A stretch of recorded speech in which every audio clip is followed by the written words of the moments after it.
Bismillahirrahmanirrahim. Assalamualaikum warahmatullahi wabarakatuh. Sahabat yang dirahmati Allah Subhanahu wa taala, puji syukur kehadirat Allah dan sholawat salam semoga tersanjung kepada baginda Nabi Muhammad sallallahu alaihi wasallam. Pada pagi hari ini setelah menjalankan sholat subuh, kita bisa berjumpa walaupun secara virtual dalam ruang untuk saling berbagi pengalaman, berbagi ilmu, khususnya dalam suasana kita menanggapi wabah penyakit coronavirus diseases atau COVID atau lebih dikenal oleh masyarakat secara luas sebagai virus corona. Telah hadir bersama kita Ibu Dr. Nugrahaningsih. Ya, ini kita sering sebut beliau Bunda Dokter, Bunda Ning.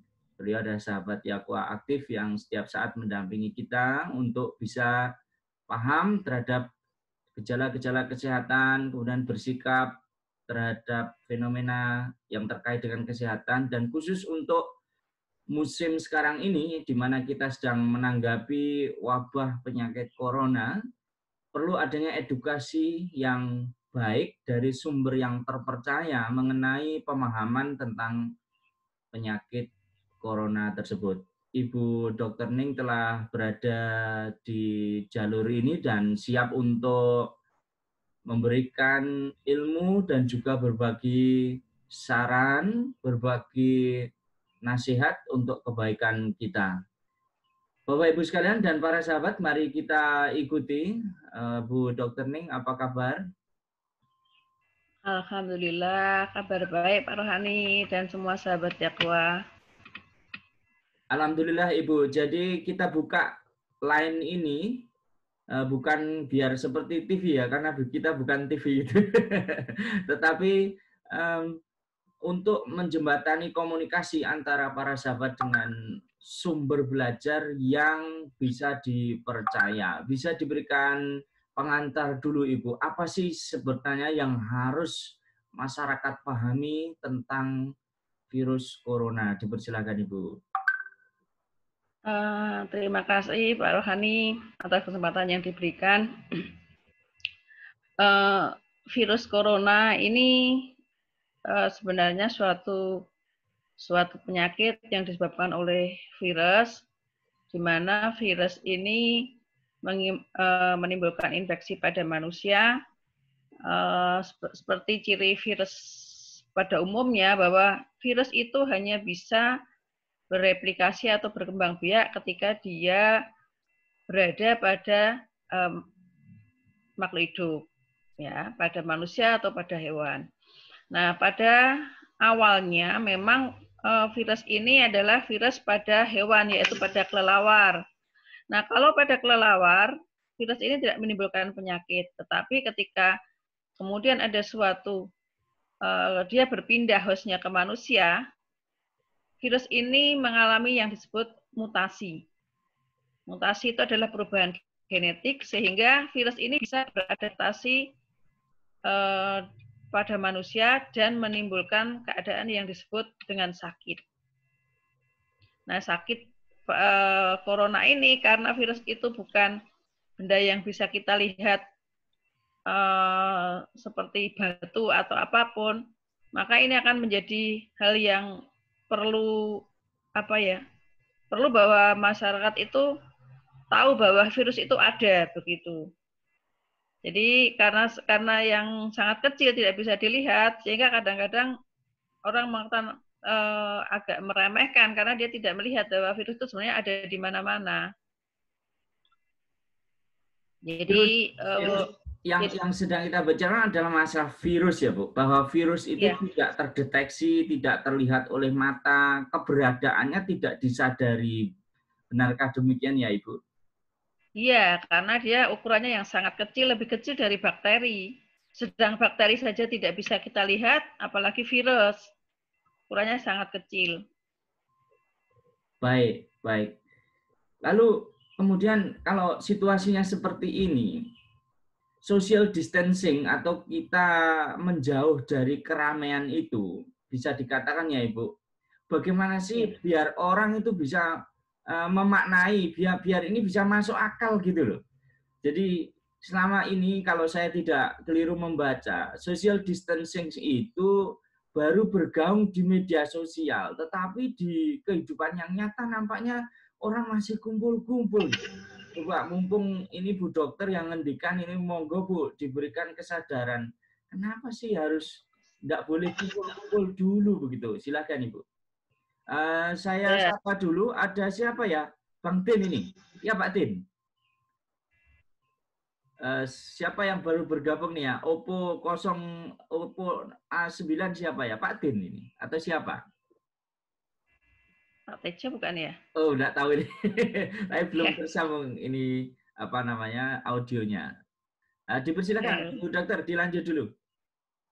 ya. Jadi kenapa orang-orang itu masih cenderung meremehkan? Karena yang pertama, kalau orang bilang ki urung kena, kui urung ngerti begitu. Nah, belum merasakan, dia belum eh, tidak akan paham apa itu corona. Tapi saya akan bacakan, atau saya baru saja tadi update untuk data di Jawa Tengah. Baik, baik. Jadi saya baru saja update data di Jawa Tengah, bahwa di Jawa Tengah itu sudah ada 12 kasus yang dirawat. 12 kasus yang dirawat. Iya. Itu positif 12 corona ya, Bu? Itu positif itu yang corona ya? sudah positif. Baik.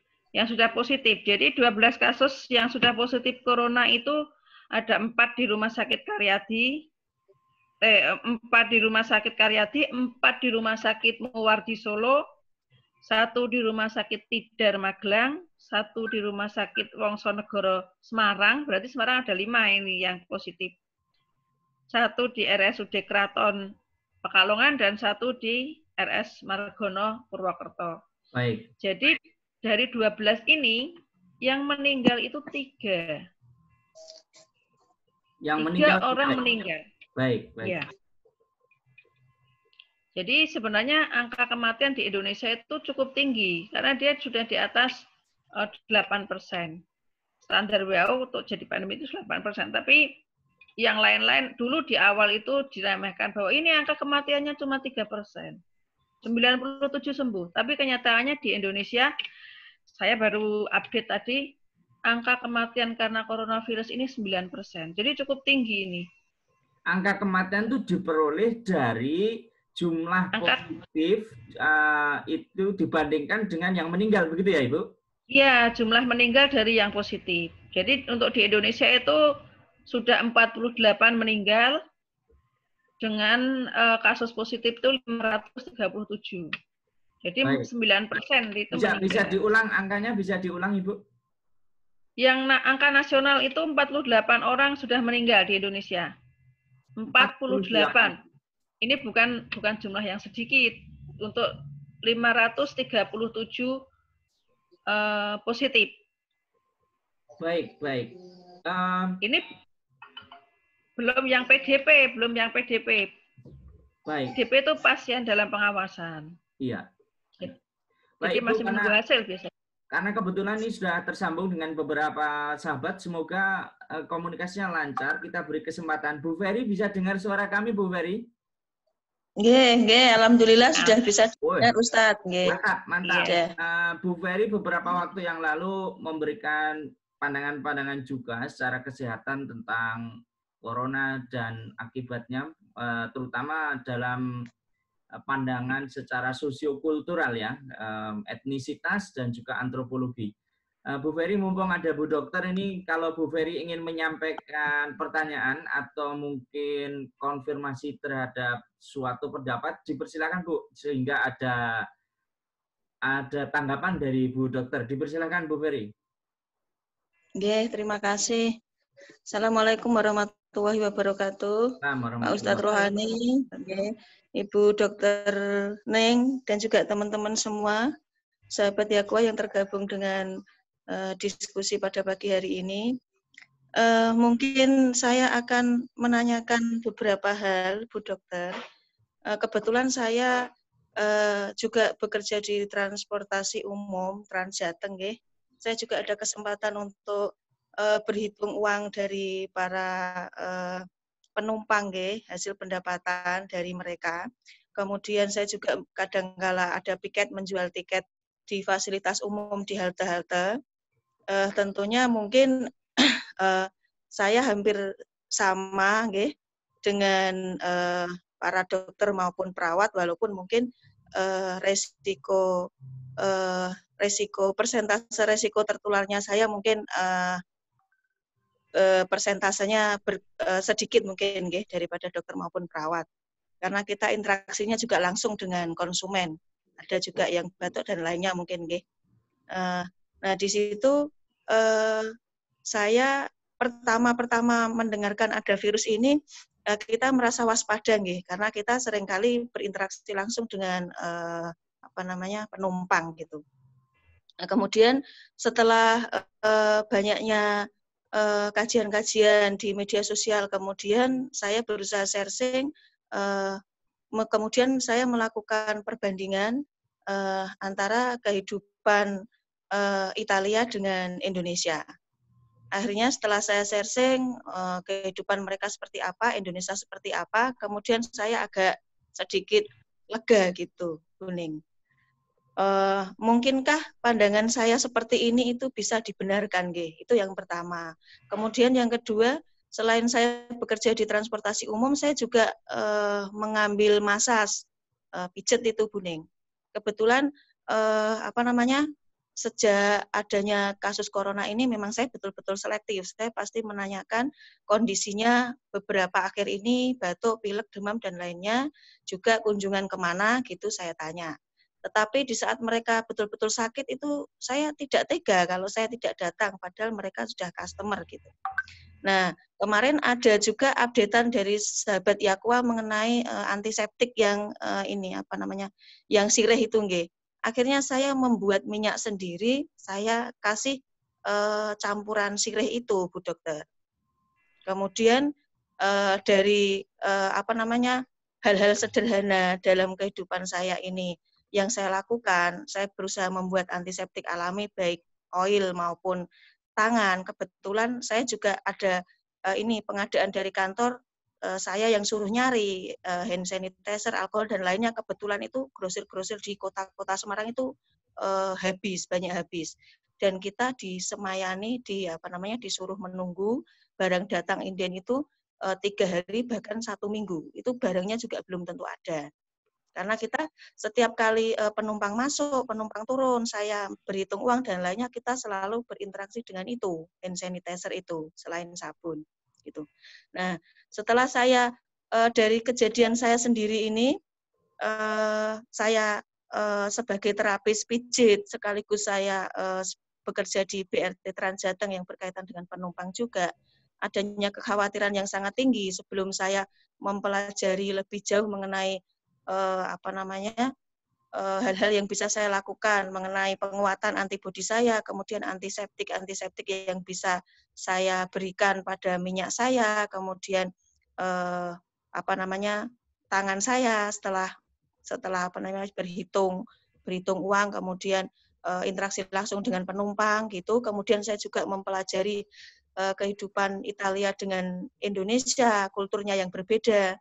Misalnya mereka suka makan roti, suka makan pasta, kemudian minum kafein, minum wine, kebiasaannya beda dengan kita. Kalau saya biasa minum rempah-rempah itu dari dulu sampai sekarang, bangun tidur makannya buah dan lain sebagainya. Akhirnya saya berkesimpulan dan juga berjemur itu nggih. Saya juga sempat membuat YouTube itu. Kemudian saya berkesimpulan dan akhirnya itu menenteramkan saya, Bu Dokter. Ini mungkin pandangan saya nggih, bahwasanya kita bangsa Indonesia lebih beruntung daripada Italia dan insya Allah kekebalan tubuh kita lebih kuat. Akhirnya dari pandangan ini, akhirnya saya lebih mantap gitu dalam bekerja dan mengambil pasien massas. Mungkin pandangan saya seperti ini menurut Bu Dokter bagaimana nggih?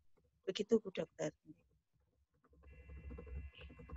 Ya, terima kasih Bu Ferry. Jadi pandangan itu ada benarnya tapi juga ada tidaknya.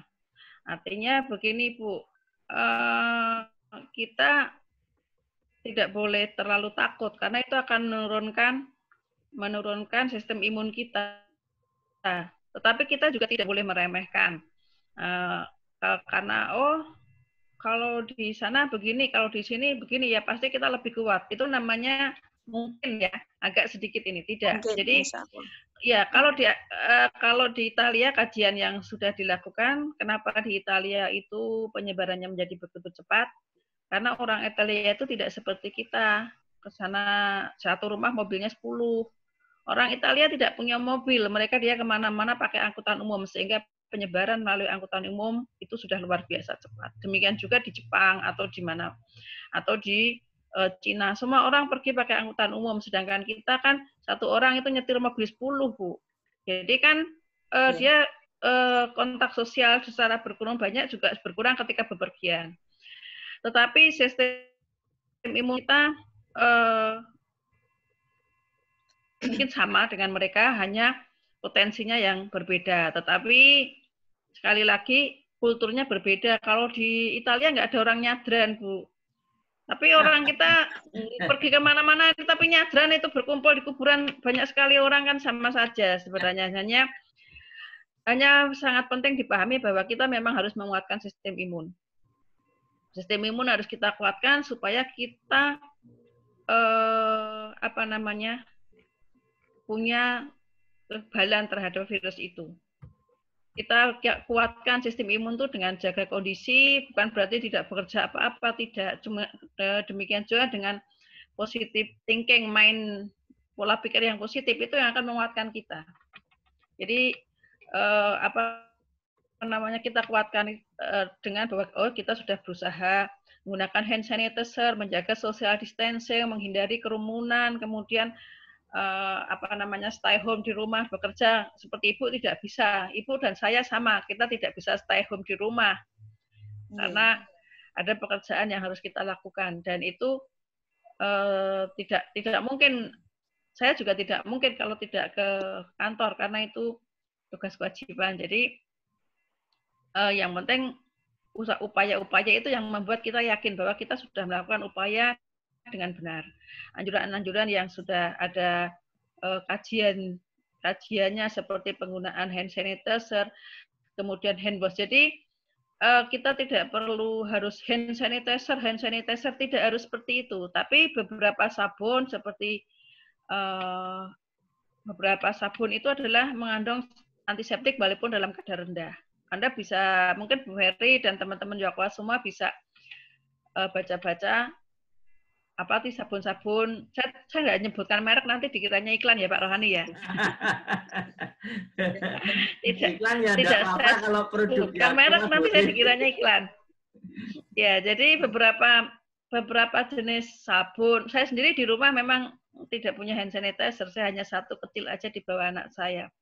Tapi di rumah saya setiap kali, kalau orang dulu itu masuk rumah kan wijik dulu. Nah, kalau kita sekarang ya mungkin ingat dulu masuk rumah kita harus cuci tangan, cuci kaki. Kalau dulu nggak ada sabunnya ya sekarang pakai sabun yang bersih. Kemudian biasanya kita setelah pergi itu baju-baju itu harus dilepas semua, ganti dengan baju rumah. Yang baju yang pergi itu kita cuci dengan sabun. Seperti itu salah satu upaya yang juga sangat penting. Kemudian kalau misalnya rumah kita itu rumah yang umum, seperti misalnya di Pak Rohani di kampung Inggris itu kan umum ya Pak, orang keluar masuk. Orang keluar masuk itu, ya. Itu mungkin ada upaya grendel pegangan pintunya juga dibersihkan dengan desinfektan, misalnya seperti itu Pak. Kemudian lantai, kalau sekarang saya di jurusan biologi itu sudah sejak awal ada corona itu saya sudah ini kan ke cleaning service, Pak lantainya ngapalnya pakai karbol dulu. Nah gitu, karbol itu cukup kuat, Baiklin, karbol itu cukup baik. Saya nyebut merek lagi ya. Itu cukup kuat untuk desinfektan di lantai yang misalnya orang kan misalnya ini terpercik nih, seperti virus di lantai itu sudah cukup kuat untuk kita bersihkan. Jadi kita ikhtiar dengan upaya-upaya supaya pikiran kita itu tenang, dan kemudian dengan tenang itu sistem imun kita juga terjaga. Selain kita juga makan cukup, istirahat cukup, seperti itu. Baik, Bu Ferry, kita tahan dulu karena ada sahabat lain yang juga sudah bergabung di Pak Bambang sini. ini. Ada Pak Bambang dan Bu Yunita. Dipersilakan Bu Yunita, walaupun kita ini di satu markas sebut tapi beda ruangan ini. Dipersilakan Bu Yunita kalau ada pertanyaan. Ini ternyata saya harus hidupkan dulu. Bu Yunita kalau ada pertanyaan-pertanyaan dipersilakan. Oh, Bu Yunita masih offline nampaknya. Pak Bambang bisa dengar suara kami, Pak Bambang? Oh, Pak Bambang masih setting. Mohon maklum, sahabat semua, belum semuanya familiar dengan aplikasi ini. Saya mau tanya Bu Ferry, sebelumnya pernah menggunakan aplikasi ini belum, Bu? Belum, Pak. Ini baru perdana. Baik. Kalau kami di perguruan tinggi udah jadi makanan ini ya. Trending. Ya, baik.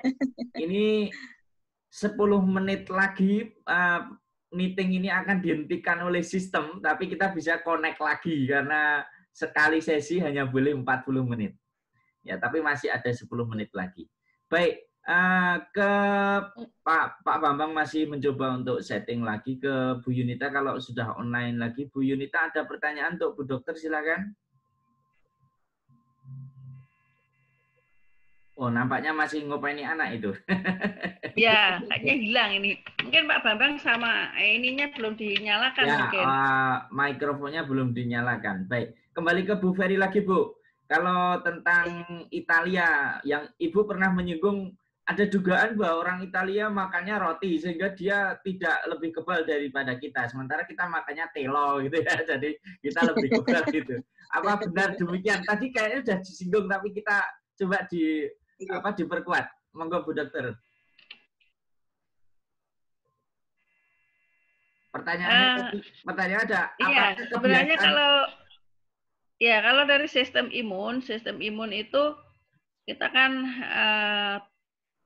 dengan makanan yang berbeda itu oleh karena kultur itu sistem imun itu akan menjadi sama, bukan berarti dengan kita makan pola makan kita itu jauh lebih baik dari mereka, tidak. Orang Arab makannya daging sama nasi, tapi mereka juga punya daya tahan tubuh yang sama. Artinya apa? Ketik tubuh itu akan membuat bahan itu dari sistem imun itu dari bahan-bahan yang kita sudah biasa makan. Orang sana pun ada sayurannya. Kalau ini kan karena yang kita kenal di sini cuma pizza aja. Orang Italia itu banyak juga makanannya, ada yang vegetarian juga, sehingga memang sistem imunnya sama. Yang berbeda adalah musim. Jadi suhu di Eropa itu kan subtropis, sedangkan kita tropis. Sehingga memang virus itu tidak begitu tahan panas, sehingga kita mungkin agak sedikit lega. Tapi juga tidak lega juga karena... Mohon maaf Bu Dokter, mohon maaf saya potong Bu Dokter. Virus itu tidak tahan panas, sehingga orang sekarang pada berjemur. Itu benar nggak Bu Dokter? Untuk menjemur virusnya biar kepanasan terus pergi gitu. Virus corona itu memang bisa inaktif pada suhu yang tinggi di atas 30 atau berapa. Nah, mungkin ada yang berjemur itu upaya untuk itu. Kan tidak apa-apa Pak upaya berjemur. Jadi virus itu pada suhu di atas 27 itu inaktif.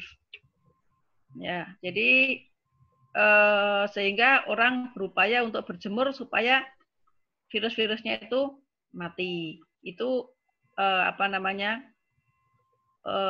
virus-virus sebenarnya yang mati itu kalau dia suhunya untuk yang tidak nempel pada manusia, karena suhu tubuh manusia sendiri kan 37, Pak. Ya. Jadi kalau dia nempel sebenarnya berjemur pun ya enggak begitu berpengaruh. Suhu manusia kan 37. Virus itu dia akan mati. Kemudian mati ketika suhunya di atas 27 tapi tidak pada benda hidup. Oh, tidak pada benda hidup. Kalau pada manusia 37 kan suhunya, dia ya tetap aja bereplikasi. Tetap bereplikasi. Iya. Baik. Hanya masuknya itu. Baik. Masuknya. Ya, dilanjut dulu Bu Dokter, dilanjut dulu. Masuknya virus itu tidak melalui kulit Pak Rohani, tetapi melalui mukosa. Mukosa itu adalah permukaan kulit yang tidak ada sel tanduknya. Misalnya ini mulut. Mulut itu kan beda dengan kulit yang di pipi. Oh ya, kemudian betul. Ya lapisan hidung. Kemudian mukosa mata. Makanya kenapa kita tidak boleh ngucek-ngucek mata setelah ini sebelum kita cuci tangan, tidak boleh ngucek-ngucek mata, tidak boleh ini karena memang masuknya lewat mukosa itu tadi, kulit yang kita sebut mukosa. Mukosa itu kulit yang tidak mengandung sel tanduk yang biasanya berlendir itu ya di kelopak mata, kemudian mulut dan lubang-lubang hidung itu. Jadi bukan lewat kulit, Pak. Tidak lewat kulit ya? Kalau Bu Dokter itu berarti penjelasannya itu adalah penjelasan mengapa dikatakan tidak boleh sering-sering menyentuh muka itu biar tidak virusnya tidak masuk ya. Jadi kalau dia nempelnya misalnya di permukaan kulit tangan gitu, cuma nempel aja itu berarti tidak bisa masuk ya? Ya. Nempelnya di permukaan kulit tangan itu tidak masuk, Pak. Tapi kalau nanti tangannya untuk megang gagang pintu, ya bisa nempel di gagang pintu begitu. Baik, baik. Bu Yunita, dipersilakan waktunya untuk bertanya. Pertanyaan saya tentang masker, Ibu. Kalau yang saya baca selama ini ada yang harus, yang pertama itu peruntukannya. Ada yang bilang harus hanya orang-orang tertentu, misalnya seperti Ibu yang harus berhadapan dengan pasien. Kemudian kedua, orang-orang yang berisiko tinggi, misalnya harus berhadapan dengan orang banyak seperti Pak ojol atau shopkeeper atau orang-orang yang bekerja yang ada hubungannya dengan orang banyak. Sementara kita yang sehat itu sebetulnya kalau tidak berisiko tinggi, misalnya kalau sekarang kita keluar itu harus dengan masker, karena bisa jadi memang usaha kita untuk menghindari masuknya virus itu. Karena masker yang standar selama ini, yang sekarang ini itu didapat agak susah, maka ada beberapa yang kemudian menggunakan masker kain. Sebetulnya bisa nggih, asalkan kita menutup bagian-bagian yang bisa tertular tadi, atau bagaimana penjelasannya secara medis, Ibu? Matur nuwun. Iya, Bu. Jadi sebenarnya fungsi masker itu sebagai penghalang. Nah, standarnya untuk K3 itu memang yang N95. Tapi N95 itu jangankan ibu rumah sakit aja sekarang kesulitan. Kadang uangnya ada, barangnya enggak ada. Sehingga mesti dijatah rumah sakit itu. Nah, biasanya supplier itu jatahnya juga yang itu tadi, mesti yang punya uang cash dulu yang ini. Nah, kalau masker ini susah didapat, kita memang upaya dengan menggunakan masker biasa, mungkin pakai kain, pakai kerudung, itu kan upaya kita. Apapun itu akan lebih baik daripada kita tidak berupaya. Memang kalau yang disarankan harus pakai adalah yang sakit, batuk, pilek itu harus pakai. Kemudian orang-orang yang berhadapan dengan orang sakit itu juga menggunakan masker dengan standar medis itu. Nah, karena kalau kalau kita tidak pakai masker, mungkin meskipun ada yang tidak ada yang meskipun beberapa itu mengatakan bahwa ini tidak ditularkan melalui udara, tetapi bisa jadi angin, karena di tempat kita juga angin itu juga bisa membawa mungkin virusnya yang setengah hidup itu untuk